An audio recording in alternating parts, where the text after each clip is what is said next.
I want to take you back in time, 1994, 1995, and this is my impression of the first 2 years of my career at John Hancock.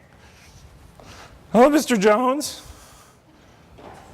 Did you recall receiving the mailer that I sent you regarding long-term care planning? No?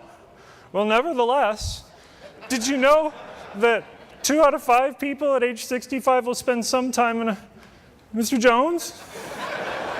Mr. Jones? This is horrible. My self-esteem shattered. One of the things that I wanted to convey, though, back in the days of cold calling, I was like a worm on a hook. I knew my job, but I really wasn't happy to be there. And I tried to apply client segmentation, and this is easy when you have 5 clients.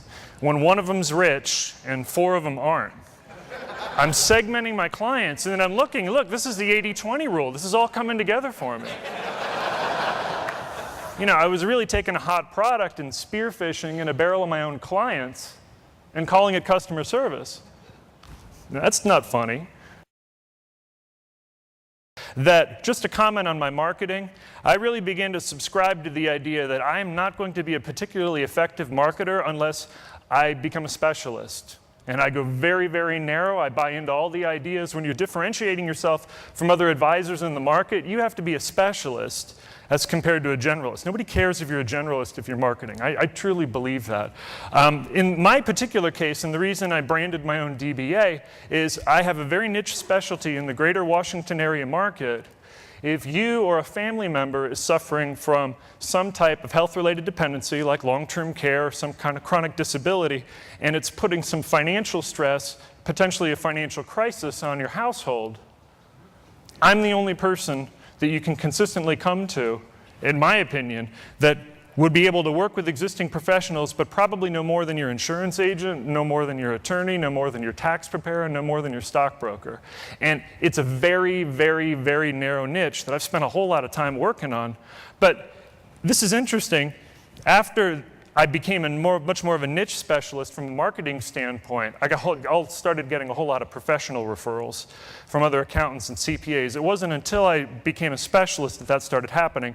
The niche strategy that I've got, where I'm very, very narrow, very specialized, this is what sets me apart from the rest of the advisors in the Washington area and what attracts and drives referrals specifically from other professionals. I do a program in Fairfax County. I've hooked up with their area agency on aging and their county government, which is basically everything that you need to know about managing money when your world is turned upside down because a spouse or a parent needs prolonged long-term care.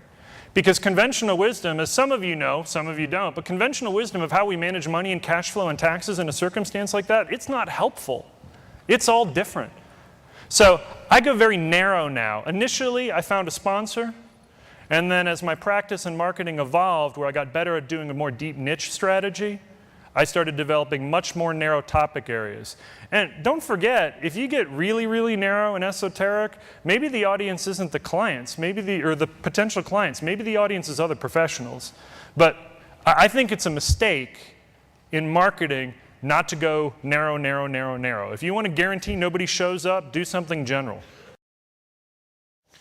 Well, first off, I'll say that my support staff is the best support staff. They're not here, but somebody will tell them that I said that, and it might get me a little bit of extra goose back at the office. But I've got a personal assistant whose main job is to keep me pointed in the right direction. For me, and this isn't for every producer, I'm not a fastidious guy at all. I leave a big mess behind me. My office looks like a file cabinet exploded, and I need somebody to remind me what I meant to do.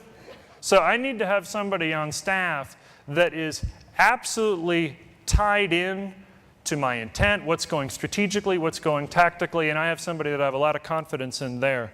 I think that the main thing to focus on, where I would start at the early part of your career, is making sure that your orientation on staff supports that which makes you most successful.